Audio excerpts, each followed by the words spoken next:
हा विचार केला का प्रियांनो की ज्या वेळेस लग्न असतं, मग ते ख्रिस्ती असू द्या, हिंदू असू द्या, राजू मुसलमान किंवा कोणतेही जे जात धर्माचं असेल, तर त्या लग्नामध्ये एक गोष्ट तुम्हाला पाहायला मिळेल जी सारखीच असते, आणि ती गोष्ट ही की लग्नामध्ये नवरदेव आणि नवरी यांचा जो पोशाख आहे तो इतरांपेक्षा वेगळा असतो. हालेलुया.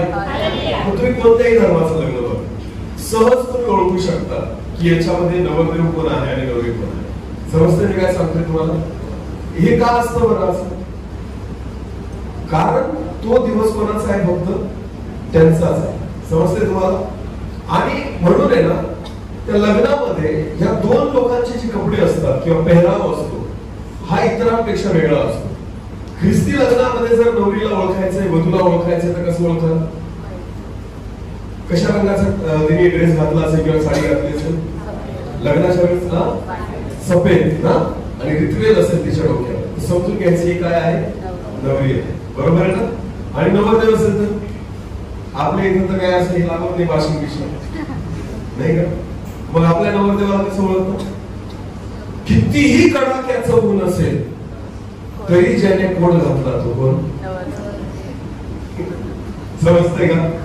कितीही कडक उष्णता असेल तरी सुद्धा निघणाऱ्या घामामध्ये सुद्धा ज्याने काय घालून ठेवलेलं आहे? कोट. तो कोण असतो? नवरदेव. हालेलुया.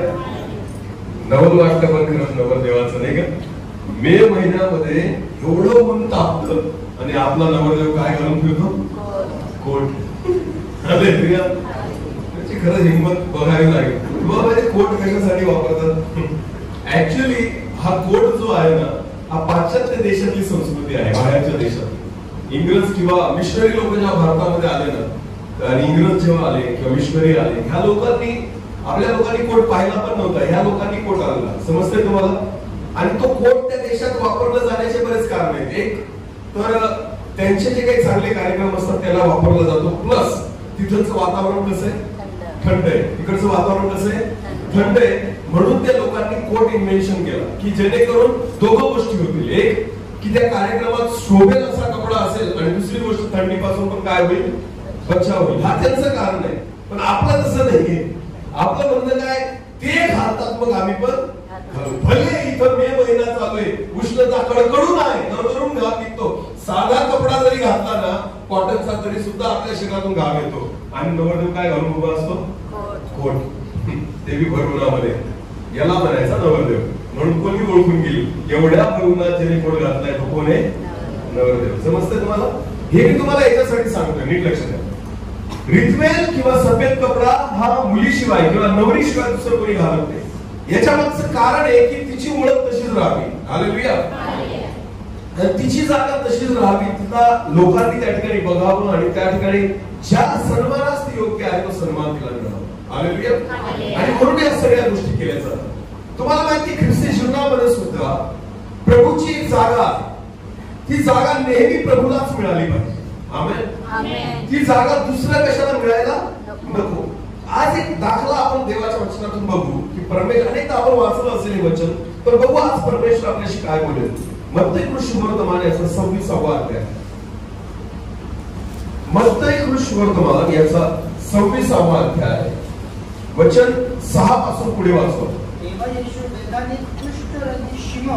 तेव्हा प्रभू येशू बेथानीमध्ये कुष्ठरोगी शिमोन याच्या घरी असता कोणी एक स्त्री बहुमूल्य सुगंधी तेलाची अलाबास्त्र कुपी घेऊन तिथे आली. आणि तो भजनास बसलेला आणि येशू ख्रिस्त भोजन करण्यासाठी बसलेला असताना तिने त्याच्या मस्तकावरती ओतली. तिने ती जी काही बहुमूल्याचा अर्थ होतो खूप महाग. समजते ना? की जिचं मोल खूप आहे. तुम्हाला माहिती, जे तेल त्या स्त्रीच्या हातामध्ये होतं त्याची किंमत हजारोने होती आणि खूप महागडं तेल त्या ठिकाणी ती घेऊन आली होती. आणि बायबल म्हणतो जेव्हा प्रभू येशू ख्रिस्त जेवणासाठी बसलेला होता, तिने येऊन ती कुपी प्रभू येशू ख्रिस्ताच्या मस्तकावर ओतली, म्हणजे डोक्यावर ओतली. ना पुढे हे सुगंधी तेल विकून, आता परत त्याच्या अगोदरचं वचन वाचा. हा, हे पाहून शिष्य रागवून म्हणाले, हा, जेव्हा शिष्यांनी ही गोष्ट पाहिली की ह्या स्त्रीने काय केलं, बहुमूल्य तेल, नीट लक्ष द्या, नुसतं तेल नाही, हे तेल कसं आहे, बहुमूल्य, ज्याची किंमत खूप आहे.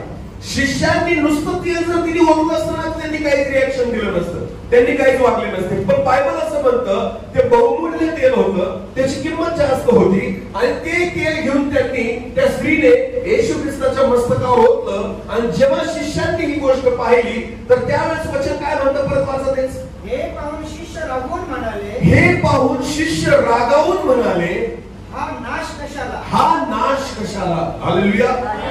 नीट लक्ष द्या, शिष्यांना आवडलं नाही, शिष्यांना बरं वाटलं नाही की माझ्या गुरुला, आमच्या गुरुला कोणीतरी बहुमूल्य तेल त्या ठिकाणी त्याच्या मस्तकावर ओतलं, त्याच्यासाठी एवढा खर्च केला, हे त्यांना आवडलं नाही. पण ज्यावेळेस ते तेल ओतलं गेलं, ते काय म्हणतात, एवढा नाश कशाला. कसला नाश, कसला नाश, तेलाचा. आणि तेलासोबत कशाचा, पैशाचा. बोला, तेलासोबत कशाचा. तुम्हाला माहिती, शिष्यांचं लक्ष येशूकडे नाहीये, शिष्यांचं लक्ष कोणाकडे आहे, तेलाकडे. बोला, कोणाकडे आहे, तेलाकडे. त्या तेलाच्या किमतीकडे त्यांचं लक्ष आहे. तुम्हाला माहितीये, जे रात्रंदिवस प्रभू येशू ख्रिस्तासोबत फिरणारे, जे रात्रंदिवस प्रभू येशू ख्रिस्ताची वचनं ऐकणारे, ज्यांनी अनेक चमत्कार प्रभू येशू ख्रिस्ताचे पाहिलेले होते, ज्यांना येशू ख्रिस्त आपल्या ताटातून खाऊ घालायचा, त्यांनी पाहिलं होतं की मेलेल्याला याने कसं जिवंत केलं, त्यांनी पाहिलं होतं 5000 लोक कसे जेवले, त्यांना माहित होतं की हा कुष्ठरोगी शिवून कसा बरा झालेला आहे. त्यांना सगळे चमत्कार प्रभू येशू ख्रिस्ताचे माहिती होते. तरी ज्या वेळेस येशूचा सन्मान केला गेला, येशूसाठी तेल ओतलं गेलं, त्यावेळेस त्यांचं लक्ष येशूकडे नाहीये, त्यांचं लक्ष कोणाकडे आहे, तेलाकडे. बोला, कोणाकडे आहे, तेलाकडे आहे. आणि ते म्हणतात, हा नाश कशाला. हालेलुया. ही स्त्री येशू सोबत फिरणारी नव्हती, हिला येशू ख्रिस्ताचे वचन जास्त माहिती नव्हते, जास्त वेळ तिने येशू ख्रिस्तासोबत घालवलेला नव्हता. तरी सुद्धा तिला वाटलं की माझ्याकडे जे मौल्यवान आहे ते मी येशूसाठी देऊन टाकावं किंवा त्याच्या मस्तकावर ओतून द्यावं. तिला थोडा पण पस्तावा नाहीये. पस्तावा कोणाला होतोय, ज्यांनी 1 रुपया पण त्याच्यासाठी खर्च केला नाही. हालेलुया. ज्यांनी 1 रुपया पण त्याच्यासाठी खर्च केला नाही, ते लोक त्या ठिकाणी रागावतायत, पस्तावा करतायत. याचं आमचं कारण माहिती तुम्हाला, कारण यांचं लक्ष पैशाकडे आहे, यांचं लक्ष त्याच्या मोलाकडे आहे, यांचं लक्ष प्रभू येशू ख्रिस्ताकडे नाही. हालेलुया. हाच पण मी तुम्हाला सांगतो, मंडळांमध्ये, सेवेमध्ये ख्रिस्तापेक्षा तेलाकडे लक्ष दिलं जातं.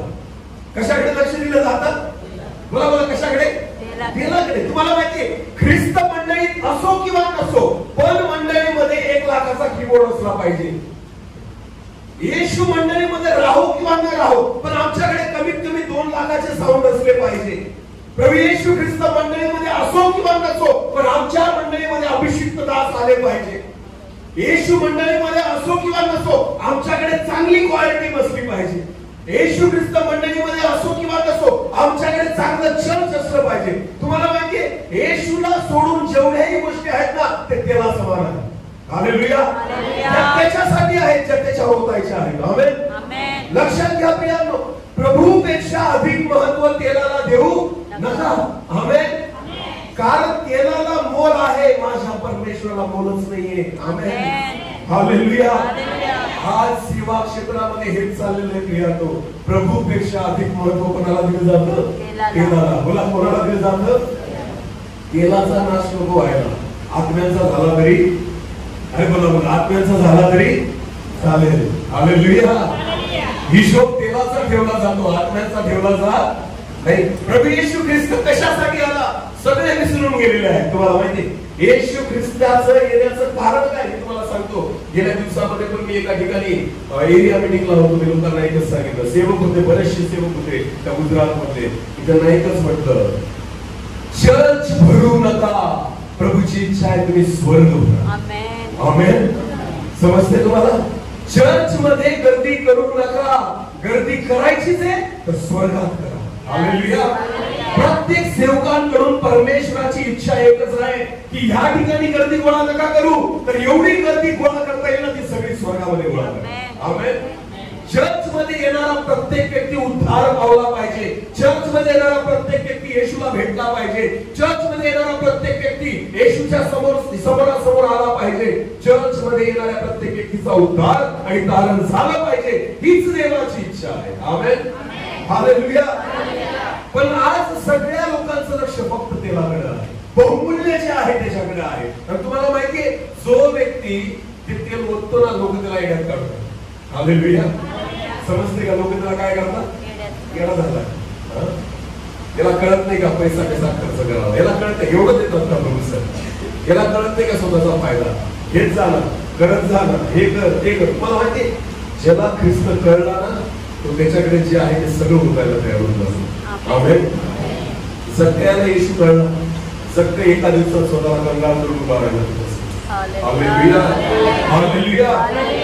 एका दिवसात. अरे मला एक सांगा, आपण आशीर्वादित होण्यासाठी प्रभू येशू जवळ येतो, सगळे कंगाल होण्यासाठी त्याच्या जवळ आलेला होता. आमेन. हा, सगळ्यांना माहित होतं जेवढं माझ्याकडे आहे ना सर्व पापाचं आहे, जेवढं माझ्याकडे आहे ना मला नाशाकडे घेऊन जाणार आहे, जेवढं माझ्याकडे आहे ते 2 नंबरचं आहे. सगळं येशूकडे कंगाल व्हायला आला होता की प्रभू माझ्याकडे सगळं चुकीचं निघून जाऊ दे, फक्त तू मला पाहिजे. आमेन, हालेलुया. आजकाल तर 2 नंबरच्या कामासाठी पण प्रार्थना चर्च मध्ये केली जाते. प्रभू याच्या कामाला बरकत दे. 10,000 रुपये जर चर्च मध्ये दान दिलं गेलं ना, सगळ्यांना माहिती असते 2 नंबरने कमवलेला पैसा आहे, तरी त्या पैशावर प्रार्थना केली जाते. परमेश्वरा, ज्याने तुझ्या भांडारामध्ये तुझ्या सेवेसाठी मदत केली त्याच्या कामाकाजाला बरकत दे. गेल्या दिवसामध्ये एक सेवक मला भेटला होता, त्याने मला उदाहरण दिलं. ब्रदर, आम्ही एका ठिकाणी चर्च चालवायचो, वस्ती एरिया होता, नवीन लोक यायचे, कुठं कामाला जात असतील आम्हाला काही माहिती नाही, यायचे, आम्ही रविवारी जायचो, खूप गर्दी यायची. मग शेवटी मीटिंग संपली का सगळे लोक प्रार्थना करायचे आणि विनंती द्यायची, आमच्या कामासाठी प्रार्थना करा. काय म्हणायचे पास्टरांना? आमच्या कामासाठी प्रार्थना करा. पास्टर पण जीव खाऊन प्रार्थना करायचे, हे प्रभू, हे दर रविवारी तुझ्या चर्चला येतात, दान दशंश टाकतात, तू त्यांच्या कामाला बरकत दे, आशीष दे, त्यांच्या सोबत तू राहा, त्यांना तू मदत कर. पूर्ण बेबीच्या देखापासून पास्टर प्रार्थना करायची. हालेलुया. 1 रविवार गेला, 2 रविवार गेले, 4 रविवार गेले, 2 महिने झाले, पास्टरचा तोच खेळ दर रविवारी चाललेला होता. पास्टरना त्यांना ओळखत ना, पास्टरला ते ओळखत. समजतंय? 1 महिन्यानंतर पास्टरांनी सहज त्यांना विचारलं, तुम्ही तर खूप दान दशंश आणतात, देवाच्या सेवेला मदत पण करतात, पण मी तुम्हाला कधीच विचारलं नाही तुम्ही काय काम करतात. आज प्रार्थना करायच्या अगोदर मला सांगा की तुमचे काम नेमकं काय. दर रविवारी तुमच्यासाठी प्रार्थना करतो. तर त्यावेळेस त्यांनी पास्टरला सांगितलं, पास्टर, आम्ही रेल्वेमध्ये चोऱ्या करतो. काय सांगितलं? आम्ही रेल्वेमध्ये लोकांचे पाकिटं मारतो, चोऱ्या करतो. पास्टर दर रविवारी त्याच्यासाठी प्रार्थना करतो. प्रभू यांच्या कामात तू त्यांच्या सोबत राहा. वा रे वा. आता चोऱ्या करायला प्रभू तुम्हाला मदत करेल. लक्षात घ्या, हे का होतंय प्रियांनो? मनुष्याला ख्रिस्त कळतच नाहीये. हालेलुया. प्राप्त करण्यासाठी, लोक मिळवण्यासाठी देवाला प्राप्त करतात. तुम्हाला माहिती, लोकांची इच्छा आहे की मला मिळावं, पण सगळं गमवायसाठी प्रभू येशू ख्रिस्ताचा. हालेलुया. त्याला माहिती होतं, एक तर प्रभू भेटेल, एक तर ही संपत्ती राहील, कारण सगळी 2 नंबरची आहे. हे सगळ्यांना चांगलं माहिती होतं. म्हणून ज्या दिवशी प्रभू येशू ख्रिस्त सगळ्याला भेटला ना, सगळे म्हणतो, प्रभू ज्यांच्याकडून 2 नंबरचं कमवलंय ना, चौपट परत करतो, अर्धी संपत्ती गरिबांना वाटून देतो, तू माझ्या घरी. आमेन, हालेलुया. येशू प्राप्त झाला पाहिजे, लक्ष येशूकडे द्या. आमेन. या ठिकाणी शिष्य येशू सोबत फिरणारे आहेत, देवाचं वचन ऐकणारे आहेत, त्याच्यासोबत रात्रंदिवस संगती आणि सहभागिता करणारे आहेत, तरी त्यांचं लक्ष येशूकडे नाही. लक्ष कोणाकडे? तेलाकडे. लक्ष कोणाकडे? हा नाश कशाला? वाचा ते वचन. हे पाहून शिष्य रागून म्हणाले, हा नाश कशाला? हा नाश कशाला? हे सुगंधी तेल विकून, हे सुगंधी तेल विकून पुष्कळ पैसे आले असते. पुष्कळ काय आले असते? पैसे आले असते. हालेलुया. अरे ज्या प्रभू येशू ख्रिस्ताने तुम्हाला 5 भाकरी आणि 2 माशांद्वारे किती लोकांना खाऊ घातलं? 5,000पेक्षा अधिक लोक. तुम्हाला माहिती, बायबल मध्ये वाचा, आपल्याकडे वेळ नाही तेवढा. ज्या वेळेस एवढे लोक 5,000 बसलेले होते ना, त्यावेळेस एक शिष्य प्रभू येशू ख्रिस्ताकडे आला आणि म्हणतो, यांना पाठव जेवण करण्यासाठी. प्रभू म्हणतो, तुम्हीच खाऊ घाला. प्रभू त्यांना काय म्हणतो? यांना तुम्हीच खाऊ घाला. त्यावेळेस तो शिष्य काय म्हणतो? त्याने सगळं गणित केलं. तो म्हणतो, एवढ्या लोकांसाठी कमीत कमी किती रुपयांच्या भाकरी लागतील? 200 रुपयांच्या. बोला किती? त्या काळात 200 रुपये हे 2 लाखाच्या बरोबरीने असतील. हालेलुया. त्यांनी सगळं गणित काढलं लगेच. तो म्हणतो कमीत कमी 200 रुपयाच्या भाकरीला. हालेलुया. एवढा पैसा आम्ही कुठून काढायचा? बायबल असं म्हणतं, प्रभू येशू ख्रिस्ताने त्यांना म्हटलं तुमच्याकडे किती आहे? आमेन. किती होतं? किती होतं? 5 भाकरी आणि 2 मासे. येशूने हातात घेतले, स्वर्गाकडे हात केले आणि म्हटलं प्रभू तुला धन्यवाद देतो, त्याला आशीर्वादित कर. त्या शिष्याला दिला आणि म्हटलं वाटा आता. हालेलुया. किती लोक झाले? किती? 5000 फक्त पुरुष होते. स्त्रिया लेकर वेगळे. कमीत कमी 15000ची पब्लिक जेवली. आमेन. आमेन. लाखोंच्या भाकरी आणि अन्न लागणार होतं. 5 मासे भाकरी आणि 2 माशांनी परमेश्वराने 15000 पेक्षा जास्त लोकांना खाऊ घातलं. आणि बायबल म्हणतं किती टोपल्या उरल्या? 12 टोपल्या उरल्या.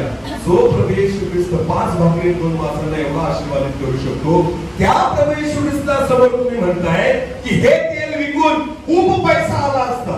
हालेलुया. हालेलुया. लक्षात घ्या, यांना प्रभू महत्वाचा नाहीये, यांना पैसा महत्वाचा. यांचं लक्ष प्रभूकडे नाहीये, यांचं लक्ष तेलाकडे आहे.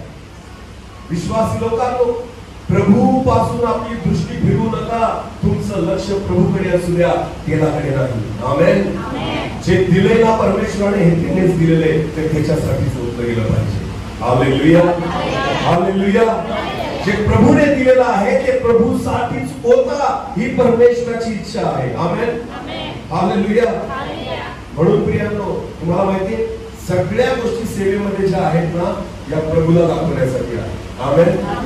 मी देवाचा दास आहे. माझी कधीच इच्छा नाही की मला देवाचं स्थान मिळावं. बिलकुल नाही. पौल आणि सिला एका ठिकाणी सेवेसाठी गेलेले होते. बायबल असं म्हणतं ज्यावेळेस लुस्त्र वाटतं, ज्यावेळेस त्या ठिकाणी गेलेले असताना त्याच्याद्वारे पौलावर एक अद्भुत चमत्कार झाला. एक जन्मापासून पांगळा असलेला व्यक्ती चालायला लागला. प्रेषितांच्या कृत्यामध्ये लिहिलेलं आहे. तर बायबल असं म्हणतं त्या लोकांना वाटतं की देव आमच्यामध्ये उतरले. कोण आमच्यामध्ये उतरले? जर ते वचन सापडलं तर वाचा बरं. प्रेषितांची कृत्य काढा. प्रेषितांची कृत्य सुंदर वचन आहे.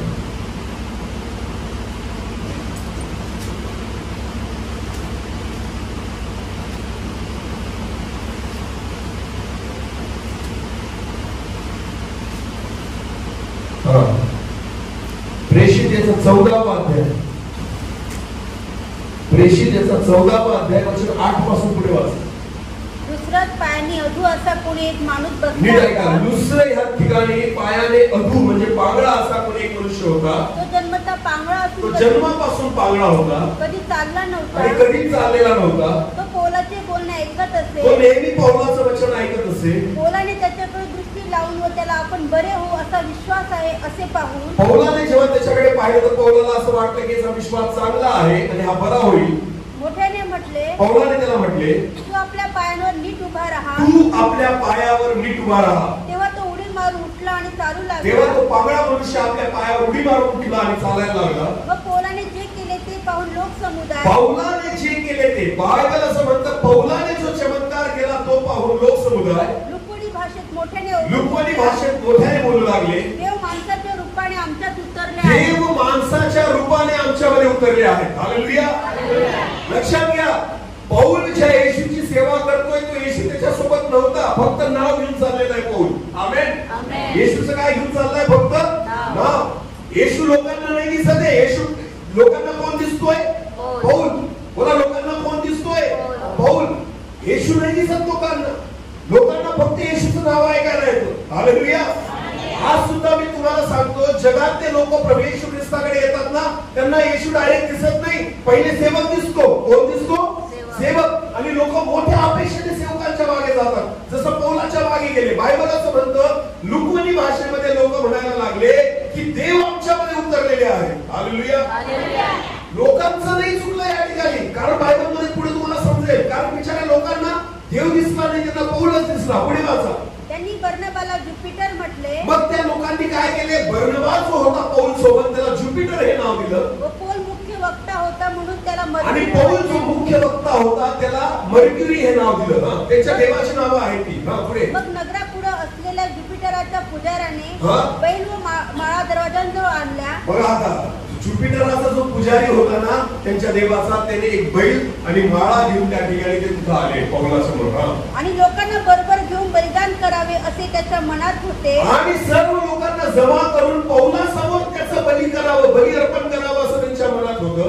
हे ऐकून प्रेषितांनी म्हणजे बर्नबाव, जेव्हा पौलाला आणि बर्नबासला ही गोष्ट कळली की हे लोक आपली पूजा करायला लागले, हे लोक आपल्याला बली अर्पण करायला लागले, हे आपल्याला देव समजायला लागले, जेव्हा प्रेषितांना ही गोष्ट कळली त्यावेळेस त्यांनी काय केलं? बर्नबाव पौल यांनी आपली वस्त्रे फाडली. त्यांनी आपली वस्त्र फाडली. Hallelujah, hallelujah.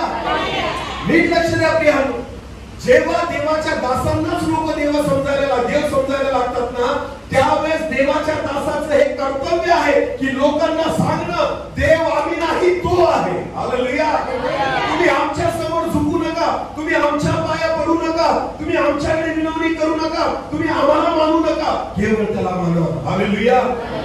पौल आणि बर्नबासने स्वतःची काय फाडली? वस्त्रे फाडली. वस्त्रे फाडली. हालेलुया. पुढे वाचा. आणि लोकांमध्ये घुसून त्यांनी ओरडून म्हटले, गृहस्थांनो, हे का करता? तुम्ही असे का करता? आम्ही व तुम्ही समभावनेची तुम्ही आणि आम्ही सारखेच मनुष्य आहोत.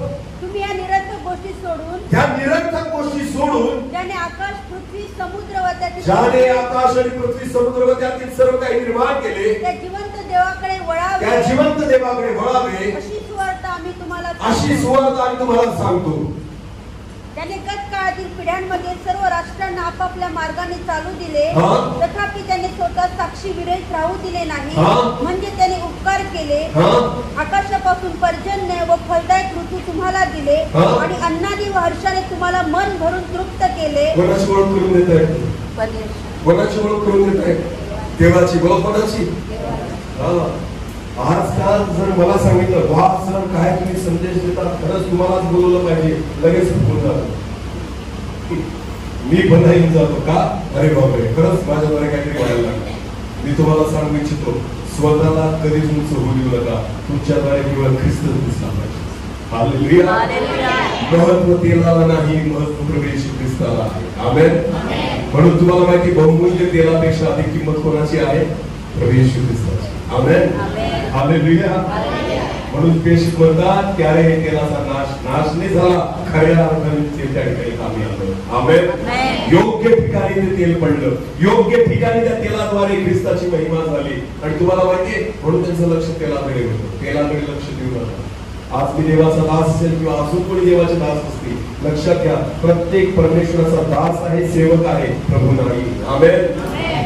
तुम्हाला माहितीये, देवाच्या प्रत्येक दासाचं हे कर्तव्य आहे की लोकांना देवाची ओळख करून द्यावी. मला कोणाची ओळख करून द्यावी? स्वतःची नाही. हालेलुया. जर एखादा देवाचा दास प्रभूची ओळख करून देत नसेल, स्वतःची ओळख करून देत असेल, लक्षात ठेवा, तो देवाकडून नाहीये. हालेलुया. ही गोष्ट परमेश्वराला आवडणारी नाही. लक्षात घ्या. ज्या वेळेस शिष्यांनी तेलाकडे लक्ष दिलं, ज्यावेळेस शिष्यांनी तेल पडलं, तेल ओतलं, म्हणून त्या ठिकाणी ते नाराज झाले, दुःखित झाले. प्रभू येशू ख्रिस्ताने लगेच त्यांची कान उघडणी केली. वाचा ते वचन परत एकदा. येशूने हे जाणून त्या शिष्यांना म्हटले, या स्त्रीला का त्रास देता? त्या स्त्रीला तुम्ही का त्रास देता? हिने तर माझ्यासाठी चांगले कृत्य केले. हिने माझ्यासाठी काय केले? चांगले कृत्य केले. आमेन. हालेलुया. बायबल मध्ये मत्तय, मार्क, लूक आणि योहान 4 शुभवर्तमान आहेत. या 4 शुभवर्तमानामध्ये येशूने लोकांसाठी काय केलं हे लिहिलेलं आहे. पण माहिती तुम्हाला येशू इथं काय म्हणतो? हिने माझ्यासाठी काय केलं ते बघा. आमेन. आपल्याला फक्त इच्छा असते की प्रभूने माझ्यासाठी काहीतरी करावं, पण तुम्ही प्रभूसाठी काय केलं? बायबल मध्ये असं म्हटलेलं आहे, या स्त्रीने प्रभू येशू ख्रिस्तासाठी काहीतरी केलेलं आहे. हालेलुया. अरे बरे झालेले पुष्कळ होते, ज्यांचे डोळे उघडले, कोणाला चालतं केलं, बेलेल्याला त्या ठिकाणी प्रभू येशू ख्रिस्ताने उठवलं, कोडीला बरं केलं, अनेक कार्य प्रभू येशू ख्रिस्ताने लोकांसाठीच केले ना. पण बायबल असं म्हणतं, येशू ह्या स्त्रीबद्दल म्हणतो, हिने माझ्यासाठी काहीतरी केलेलं आहे. हालेलुया. पुढे वाचा. कारण गरीब नेहमी तुमच्या जवळ आहे. पहिल्यापासून वाचा ते वचन. येशूने हे जाणून त्यांना म्हटले, या स्त्रीला का त्रास देता? या स्त्रीला तुम्ही का त्रास देता? हिने तर माझ्यासाठी चांगली कृत्य केलेली आहेत. आमेन. कारण जे बहुमूल्य होतं ते माझ्यासाठी देऊन टाकलं, जे बहुमूल्य होतं ते माझ्यासाठी ओतून टाकलं.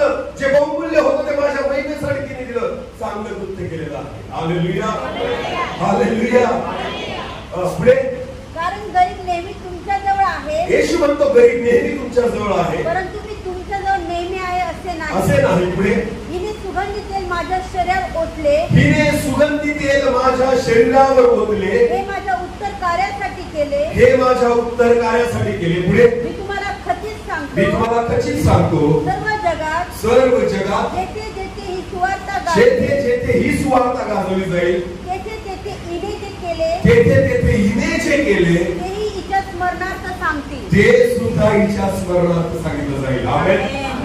बायबल मध्ये बाकी कुठंच प्रभू येशू ख्रिस्त असं उल्लेख नाही करत की हे सगळीकडे सांगितलं जाईल, पण या स्त्रीबद्दल तो म्हणतो जिथं सुवार्ता सांगितली जाईल ना तिथं हिची पण आठवण केली जाईल. आमेन. का बरं? का? कारण मी हिच्यासाठी नाही काही केलं, तिने माझ्यासाठी केलं. हालेलुया. ज्यावेळेस तुम्ही प्रभूसाठी काहीतरी करतात ना, माझा ख्रिस्त ते गाजवतोच होता. आमेन. जे फक्त स्वतःसाठी करू इच्छितात, देवाकडून मिळवू इच्छितात, लक्षात घ्या ते विचार करतेच तरी सुद्धा स्वतःला गाजवू शकत नाही, पण जो प्रभूसाठी करतो ना त्याला देव गाजवतो. आमेन. हालेलुया. त्याचं नाव प्रभू गाजवतो. कारण कोणासाठी केलं?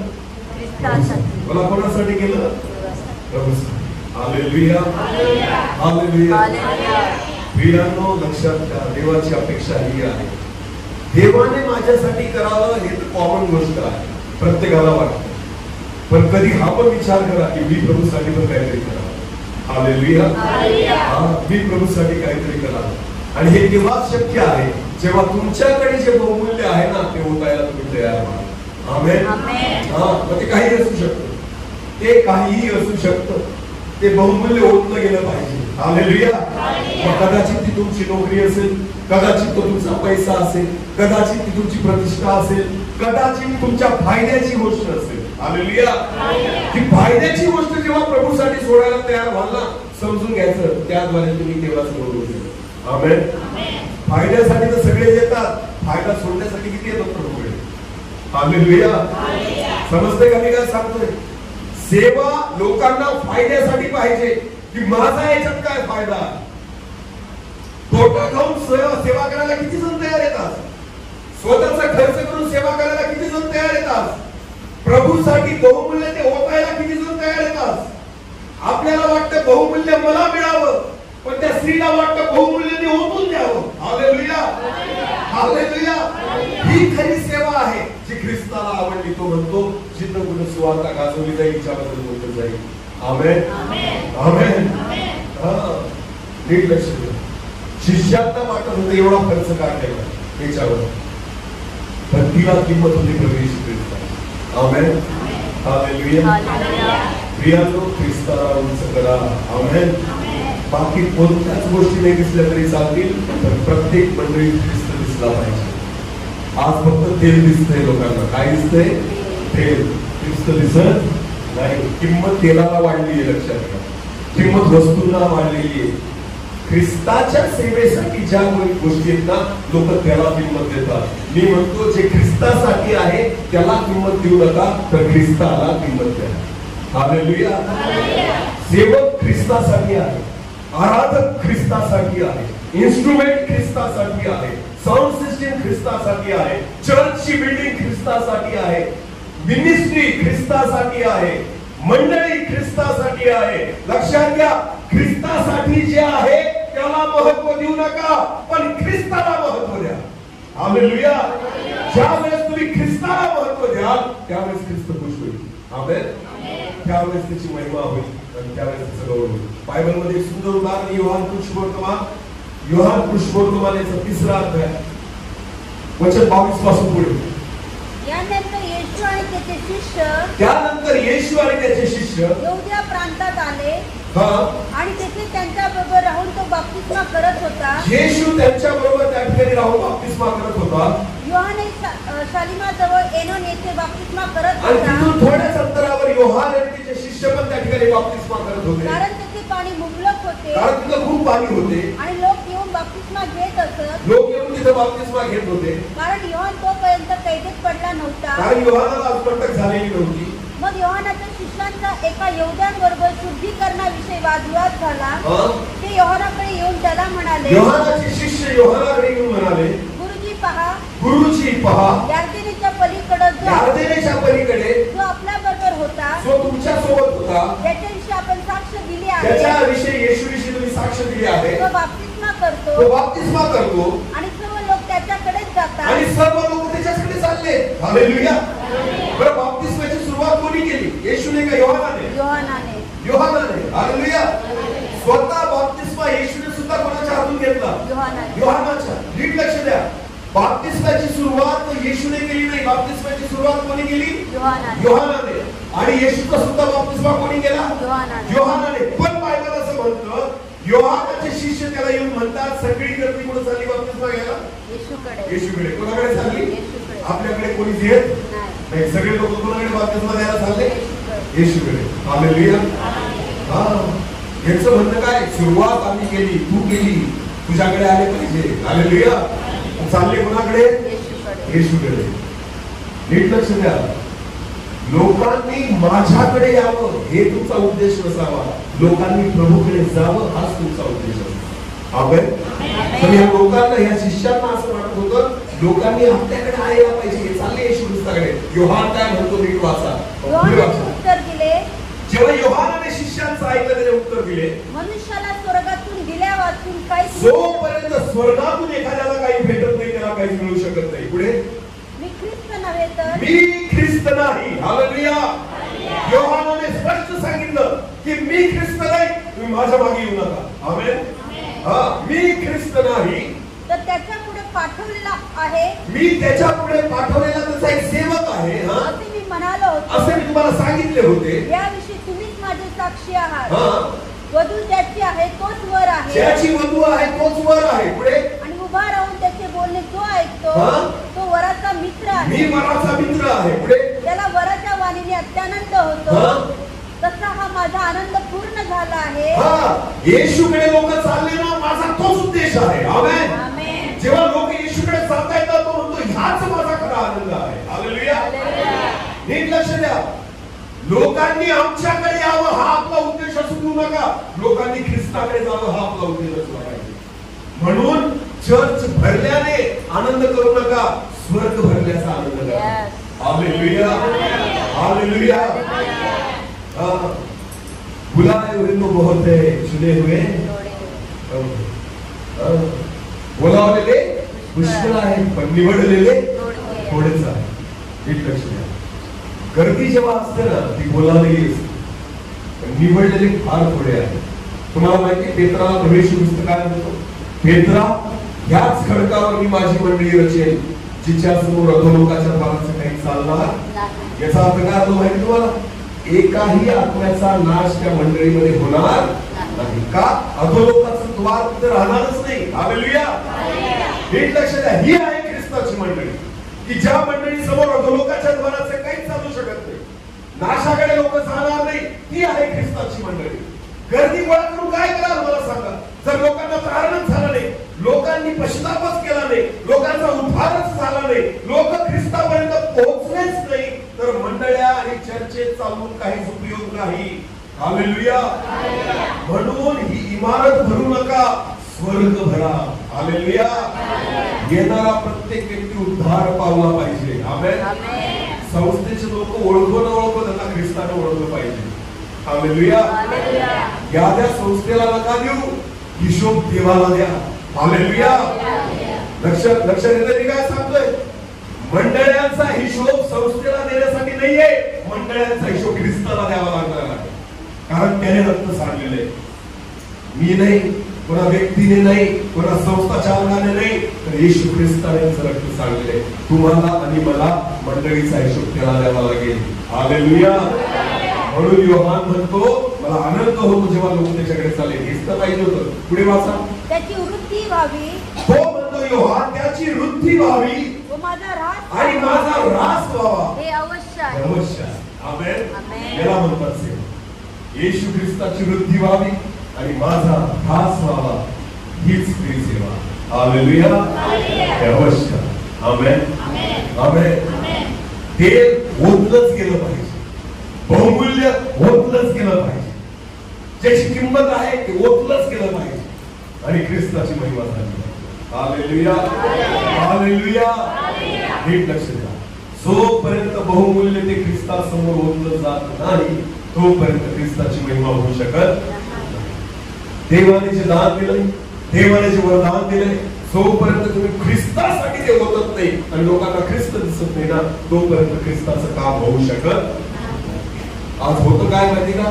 तेलाला महत्व प्राप्त झालेलं आहे, सेवकाला महत्व प्राप्त झालेले, संदेशांना महत्व प्राप्त झालेले, त्यांनाच देव करून ठेवले लोकांनी. ख्रिस्त दिसतच नाही, ख्रिस्त दिसत नाही. गेल्या दिवसामध्ये गुजरातमध्ये एक मीटिंग होती, लाखोंची पब्लिक, आता मी सरळ बोलतो, जे आहे ते बोलतो, लाखोंची पब्लिक त्या ठिकाणी गाड्या भरून गेली. 25,000ची पावती फाडली होती हात ठेवण्यासाठी. किती हजाराची? तरी लोकांनी बेड्यासारखं केलं. मी तुम्हाला सांगतो, खरं सांगा, ज्यांनी 25,000ची पावती फाडली त्यांना जर आरोग्य मिळालं असेल, त्यांनी देवाचं गौरव केलं असेल? त्यांनी काय पोचला तिथं? तुम्ही जेव्हा डॉक्टरची फी भरता, डॉक्टरने तुम्हाला बरं केल्यानंतर जेव्हा बिल पेड करता, तुम्ही डॉक्टरला धन्यवाद देतात का? त्याचे उपकार मानतात का? त्याचा फोटो घरामध्ये लावतात का? लावतात का? नाही, कारण त्याने काय घेतले तुमच्याकडून? पैसे. लक्षात घ्या, जिथं प्रभू येशू ख्रिस्ताच्या रक्ताला विकलं जातं ना, तिथं माझ्या ख्रिस्ताची महिमा होणार नाही. बायबल म्हणतो फुकट दिलंय तुम्हाला, तुम्ही कशी द्या? फुकट द्या. नीट लक्ष द्या. येशूच्या रक्ताचा आणि सामर्थ्याचा बाजार करणारे जे आज बसलेले आहेत ना, मी तुम्हाला सांगतो, एक दिवशी परमेश्वर त्यांचा न्याय केल्याशिवाय राहणार नाही. कारण हे लोकांना तेल दाखवत आहे, ख्रिस्त दाखवत. हालेलुया. एक दिवस माझा परमेश्वर त्यांचा न्याय केल्याशिवाय राहणार नाही.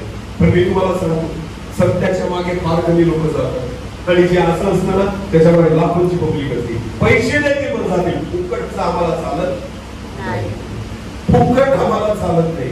बायबल मध्ये असं कुठंच म्हटलेलं नाही, तुम्ही मागा म्हणजे तुम्हाला मिळेल.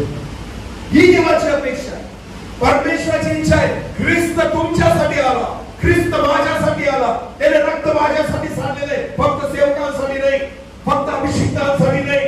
जर तुम्ही क्लेम करता, तुम्ही विश्वास ठेवता, तर त्याच रक्ताद्वारे मिळणारे सर्व आशीर्वाद आणि उद्धार तुम्हाला सुद्धा प्राप्त होईल. आमेन, आमेन. अडचण काय माहिती का? आपल्याला श्रम करायला नको म्हणून आपण असं बघतो, शॉर्टकट जाऊ दे ना, त्याला जाऊ तिथं गर्दी करू, पैसे गेले तर गेले, भेटत तसंही आपल्याला आरोग्य मिळेल, तुम्हाला ख्रिस्त भेटणार नाही. हालेलुया. आशीर्वाद मिळेल, कारण भेटणार नाही. तुमच्या अडचणी दूर होतील, पण लक्षात घ्या, पाप दूर होणार नाही. जोपर्यंत ख्रिस्त तुम्हाला भेटत नाही, तोपर्यंत तारणाचे द्वार तुमच्यासाठी उघडले जाणार. तुम्हाला माहिती, शेवटच्या काळातील सगळ्यात भयानक गोष्ट काय? जर तुम्ही मत्ती शुभवर्तमान वाचलं, लूक शुभवर्तमान वाचलं, वाचा त्या ठिकाणी शेवटच्या काळात काय त्या ठिकाणी चिन्ह आहे. अनेक लोक येतील आणि माझ्या नावाने तुम्हाला फसवतील असं म्हटलेलं आहे. हालेलुया. कोणाच्या नावाने? माझ्या नावाने फसवतील असं म्हटलेलं आहे. खोटे ख्रिस्त उभे राहतील असं म्हटलेलं आहे आणि अनेक लोक त्यांच्या मागे जातील, हे पण म्हटलेलं. आमेन. लक्षात घ्या, वचनाप्रमाणे पारखा बियाणं ह्या दिवसामध्ये सगळ्यात भयानक गोष्ट बाहेरून विरोध नाहीये, मधलाच विरोध फार भयानक. कारण बायबल असं म्हणतं, गव्हासोबत काय निंदून कोण? सैतान काय पेरून गेला? निंदन. काय पेरून गेला? निंदन. निंदन कुठं पेरलं गेलं? शेतात, घरात, त्याच त्या ठिकाणी गव्हामध्ये. लक्षात घ्या, सैतान मंडळांमध्येच निंदन पेरतो. हालेलुया. कारण पिकाचा नाश व्हावा, हा त्याचा त्या ठिकाणी उद्देश आहे. लक्षात घ्या. पण आता ते दिवस येऊन गेलेले, निंदन दिसायला लागेल आणि गहू पण दिसायला लागेल. हालेलुया. डोळे उघडून बघा निंदन कोणतं आहे आणि डोळे उघडून बघा की गहू कोणता. हालेलुया. जो केवळ ख्रिस्ताला गाजवतो तो ख्रिस्ताचा आहे, जो स्वतःला गाजवतो तो त्या सैतानाचा. हालेलुया. स्पष्ट आहे. योहान म्हणतो, त्याची वृद्धी व्हावी आणि माझा ह्रास व्हावा, हे अवश्य आहे. आमेन. ख्रिस्त दिसावा, तेल दिसू, ख्रिस्ताला महत्व प्राप्त व्हावं, तेलाला महत्व प्राप्त होऊ नाही. लक्षात घ्या, शिष्यांना प्रभू येशू ख्रिस्त रागावला आणि म्हटला, गप्प बसा, या स्त्रीला बोलू नका, तिने जे केलं ते उत्तम केलेलं आहे माझ्यासाठी. जिथं कुठं ही सुवार्ता गाजवली जाईल, ती सराव जाईल. आमेन. तिने जे केलं ते सांगितलं जाईल. का? कारण तिने माझ्यासाठी केलेलं आहे, बहुमूल्य ते ओतून दिलेलं आहे माझ्यासाठी. हालेलुया. जोपर्यंत बहुमूल्य ते देवासाठी करायला तयार होत नाही, तोपर्यंत ख्रिस्ताचं काम आपल्या जीवनाद्वारे होऊ शकत नाही आणि ख्रिस्त आपल्या जीवनाद्वारे प्रसन्न होणार देवाच्या अपेक्षा. Hallelujah hallelujah. म्हणून त्या ठिकाणी योहान म्हणतो त्याची वृद्धी व्हावी आणि माझा ऱ्हास व्हावा हे गरजेचं आहे. आणि म्हणून त्या ठिकाणी प्रियानो प्रभू येशू ख्रिस्ताने त्या स्त्रीचं कौतुक केलं आणि शिष्याला सांगितलं जिथं कुठं जाल त्या ठिकाणी जी सुवार्ता गाजवली जाईल आवर्जून हिच्याबद्दल त्या ठिकाणी सांगितलं जाईल कारण मी माझ्यासाठी केलेला. Amen hallelujah. या स्त्रीप्रमाणे कधीतरी आपल्या आयुष्यामध्ये काहीतरी प्रभूसाठी करण्याचा प्रयत्न करा. आमेन. देवाने तर खूप केलंय आतापर्यंत आणि करतोय अजून पण आणि इथून पुढे पण करत राहील. पण मी म्हणतो आपण पण काहीतरी करावं असं वाटत नाही का त्या स्त्रीप्रमाणे की आपलं पण नाव लिखेल प्रभू म्हणेल हा एकी माझ्यासाठी काहीतरी केलंय. जे बहुमूल्य आहे ते होतात ते कसं. हालेलुया. ज्याच्यासाठी जगतात ज्याच्यासाठीच तुम्ही श्रम करतायत ना त्या गोष्टींपेक्षा देवाला महत्व द्या. जे बहुमूल्य आहे ते होता. हालेलुया. ज्यावेळेस तुम्ही बहुमूल्य ते ख्रिस्तासमोर होतात ना त्यावेळेस ख्रिस्त प्रसन्न होतो. आमेन. त्यावेळेस देवाला तुम्ही खुश करता. मी एका मंडळीत गेलो होतो काही वर्षांपूर्वी गेलो होतो गुजरातमध्ये. तिकडचे लोक भेंडी घेतात. भेंडीचं उत्पादन घेतात. कसलं भेंडी. तारपाड्याकडे एक गाव होतं लक्षात घ्या. पण ते काय प्रॉब्लेम आहे का भेंडीचा सीझन आला की एक दिवस आड तोडावी लागते. कशी तोडावी लागते समजा सोमवारी तोडली तर मंगळवारचा दिवस गॅप ठेवावा लागतो. बरोबर आहे ना. मग परत कधी तोडतील बुधवारी. मग बुधवारी जर तोडली तर गुरुवारी घ्या परत शुक्रवारी तोडतील. शुक्रवारी तोडली तर शनिवार घ्या मग कधी तोडावी लागते रविवार. रविवारची मीटिंग गेली. समजतंय. जर महिन्यामध्ये 4 रविवार असतील ना तर त्या गावातले लोक 2च रविवार चर्चला यायचे. का बरं 2 रविवार काय करायचे भेंडी तोडायची. याचा अर्थ येशूपेक्षा अधिक मोल कोणाचं आहे भेंडीच. भेंडी दिली कोणी देव. आशीर्वाद दिला कोणी तेलाच्या मागे लागतात लोक. हालेलुया. एवढी भेंडी विकून किती पैसा येईल. जसं ते शिष्य म्हणले ना एवढा तेल विकून किती पैसा आला. तसे आजकालचे लोक म्हणतात की आजचा रविवार जर पुढला तर पुढू द्या एवढी भेंडी विकून किती पैसा येईल. हालेलुया. पैसा तर कमवाल पण ख्रिस्ताला गमवाल. लक्षात घ्या. समजलं मी काय सांगतोय. रविवारच्या दिवशी चर्च बुडवणारे लोक कधीच आशीर्वादित होत नाही. लिहून घ्या माझ्याकडून. अजिबात आशीर्वादित होणार. कारण देवाच्या वचनात शब्दात पवित्रपणे पाठ ही आज्ञा जुन्या करारात पण आहे आणि नवीन करारात सुद्धा आहे. हालेलुया. जर तुम्ही ख्रिस्ताला महत्व देऊ शकत नाही जर देवाची किंमत आपल्या जीवनामध्ये नसेल तर देव पण तुम्हाला किंमत देणार. पण जो देवाला किंमत देतो परमेश्वर त्याला किंमत देतो. हालेलुया. या स्त्रीने ख्रिस्ताला किंमत दिली म्हणून ख्रिस्ताने म्हटलं जिथं सुवार्ता गाजवली जाईल हिच्याबद्दल आवर्जून सांगितलं जाईल प्रभूने तिला किंमत दिली. हालेलुया. तुम्ही देवाला किंमत द्या म्हणजे देव तुम्हाला किंमत देईल. आमेन. तुमची कामं तुमचे फायदे हे सगळे बाजूला ठेवा. सगळ्यात मोठा फायदा तुमचा आणि माझा जर काही असेल तर तो येशू आहे. मला कोण आहे. सगळं जग मिळवलं आणि स्वतःच्या जीवाचा नाश केला तर तुला काय झालं. नीट लक्ष द्या. जगातले फायदे सोडा आणि स्वर्गाच्या फायद्यांकडे लक्ष द्या. ते केवळ प्रभू येशू ख्रिस्ताद्वारेच प्राप्त होतील. आमेन. आमेन. कोणतेच फालतू कारण काढून रविवारी दांड्या मारू नका. मी तुम्हाला सांगतो काही असू द्या तुमची कारण काही फरक पडत नाही तुमच्या एकट्याने. जगाची उलटापालट होत नाही. हालेलुया. आपल्याला असं वाटतं मी नाही गेलो तर कसं होईल. काहीच होणार. माणसं नाही बघत तुम्हाला तुम्हाला देव बघतोय. हा कुठे आज. हालेलुया. चर्च मध्ये दिसला नाही. लक्षात घ्या. लक्षात घ्या. परमेश्वर मनुष्य नाहीये. त्या देवाला सगळं आठवतं. कोण आलं कोण नाही आलं का नाही आलं हे पण ख्रिस्ताला माहिती आहे. आमेन. बायबलमध्ये असं म्हटलंय एकदा एक मनुष्य एक शिष्य ज्याला प्रभू येशू ख्रिस्ताने म्हटलं माझ्या मागे. तो काय म्हणतो माझा बाप मेला त्याला पुरायला जाऊ दे. काय म्हणतो माझा बाप मेला. कोण मेला बाप मेला. बघा त्याला पुरायला जाऊ दे. येशू काय म्हणतो मेलेल्यांना त्यांच्या मेलेल्यांना पुरू दे. तू कुठे माझ्या मागे. हालेलुया. सख्या बापाला पुरायला जात होता तरी जाऊ दिलं नाही. काय म्हटला तू माझ्या मागे. जे मेलेले आहेत ना ते बरोबर पुरून येतील तेव्हा. हालेलुया. कळतंय मी काय सांगतोय? मेलेल्यांसाठी जिवंताला सोडू नका. आमेन, आमेन. कारण तो जिवंतांचा परमेश्वर आहे, मेलेल्यांचा नाही. हालेलुया. हे कसं खूप गोष्टी आहेत देवाच्या वचनामध्ये तुम्ही शिकू शकता. आमेन. मनुष्याला खुश करू नका, प्रभूला खुश करा, कारण तो नेहमी तुमच्यासोबत आहे. आमेन. Hallelujah, hallelujah. लहान सहान गोष्टी असतात की ज्याच्यामुळे आपण देवाच्या आत्म्याला खिन्न करतो. प्रियांनो, खिन्न करू नका. माझ्या मित्राचं उदाहरण मी नेहमी देतो. तो मद्रासचा आहे, तामिळनाडूचा आहे, चेन्नईकडचा. मी आजपर्यंत त्याला रविवारची भक्ती पुरवताना कधीच नाही पाहिजे, कधीच नाही. खूप मोठ्या पोस्टला आहे, लाखोंचा पगार आहे, अनेक देश फिरून आलेला आहे. तर त्याचं एक वैशिष्ट्य आहे, तो कुठेही गेला तरी चर्च करेल, भले भाषा कळो न कळो. तो इथं जरी आला ना या भागामध्ये तर तो माऊची चर्च मध्ये जाऊन बसेल, पण बसेल. भले त्याला एक शब्द नाही समजला तरी चालेल, पण त्याला वाटतं की प्रभू इथं आहे. आमेन. तो मनुष्यासाठी जात नाही, तो प्रभूसाठी जातो. हालेलुया. देवाने त्याला एवढं आशीर्वादित केलंय. 2,500 पगारावर आला होता तो चेन्नईवरून इथं. आज परमेश्वराने लाखोंचा पगार दिलाय.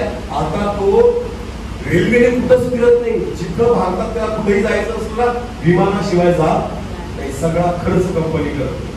अमेरिकेमध्ये 2-3दा जाऊन आला, जर्मनीमध्ये जाऊन आला, जपानमध्ये जाऊन आला, अनेक देशांमध्ये फिरून आला. सगळा खर्च आज त्याची कंपनी करते. का माहिती का? देवाला प्रथम स्थान. हालेलुया. तो मी त्याचा जवळून अनुभव घेतलाय. त्याच्या कंपनीमध्ये जेव्हा तो इथं होता ना, त्यावेळेस किती पण अर्जंट काम असेल आणि रविवार जर असताना मोबाईल स्विच ऑफ. सगळे अधिकारी फोन करून करून थकायचे. 3 तास कोणाच्याच बापाचा ऐकायचा नाही.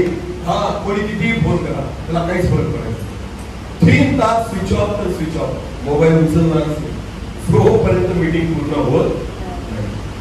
तुम्हाला माहिती, म्हणून देवाने त्याला खालून उचलून आज वरपर्यंत नेलं. हालेलुया. एकटाही विश्वास नाही त्याच्या घरात. त्याचे आई वडील पूर्ण विदर्भी, कट्टर विदर्भी, तरी सुद्धा एवढा विश्वास आणि एवढं समर्पण. आपला विश्वास होतो. आपण आशीर्वादित न होण्याचं कारण आपणच आहोत. लक्षात घ्या. जर तुम्ही प्रभूला सोडून व्यर्थ गोष्टींच्या मागे धावत असाल ना, तुम्ही कधीच आशीर्वादित होऊ शकता. हालेलुया. तुमचं जे बहुमूल्य आहे ते होता त्याच्यासमोर. आमेन. लक्षात घ्या. तो तुमचा वेळ असेल, तुमची प्रतिष्ठा असेल, लोक काय म्हणतील, म्हणू द्या, कोणाला काय म्हणायचं, देवाने चांगलं म्हटलं पाहिजे माझ्या बाबतीत. Hallelujah, hallelujah. प्रभू तुमच्या बाबतीत चांगलं म्हणत असेल ना, मी तुम्हाला सांगतो, तो तुम्हाला खाली पडू देणार नाही. येशू ख्रिस्ताने स्पष्ट म्हटलं, जिथं सुवार्ता गाजवली जाईल तिच्याबद्दल बोललं जाईल. का? कारण जे बहुमूल्य होतं माझ्यासाठी उठून गेलं आहे. आमेन. प्रभूसाठी. हालेलुया. जे करा ते प्रभूसाठी करा. आशीर्वादित झाल्याशिवाय राहणार नाही. डोळे झाकून प्रार्थना. धन्यवाद. तुझी स्तुती करतो, तुझे आभार मानतो, कारण तू महान आणि अद्भुत परमेश्वर. आज परत एकदा तुझी वाणी आमच्यापर्यंत येऊ दिली त्याबद्दल धन्यवाद. खरंच परमेश्वर, तुझं वचन सांगतं प्रभू, जसं योहान म्हणतो की अवश्य आहे की त्याची वृद्धी व्हावी आणि माझा ऱ्हास व्हावा. माझ्या देवा, योहानाने नेहमी तुला उच्च केलं, तसं आम्ही देखील तुला उच्च करा. आम्ही तेलाला महत्व देऊ नये प्रभू, तर ते बहुमूल्य जे आहे ते तुझ्या चरणी ओतण्याची आम्ही तयारी ठेवावी, यासाठी सहाय्य. आज परत एकदा या रात्रीच्या समयाला तुझ्या लेकरांशी तू बोललेला आहे त्याबद्दल धन्यवाद. आमची मन कठीण होती नकोस. जे वचन आम्ही ऐकलंय ते स्वीकारण्यासाठी कृपा आहे. 30 पट, 60 पट आणि 100 पट फळ देणारं जीवन आमचं असू दे. धन्यवाद. प्रार्थना सर्व आदर, मान, महिमा, गौरव, सन्मान तुझा आहे प्रभू. आम्ही तुला आज देतो प्रार्थना येशू प्रभू तुझ्या पवित्र, गोड आणि पराक्रमी नावाने मागितली. आमेन.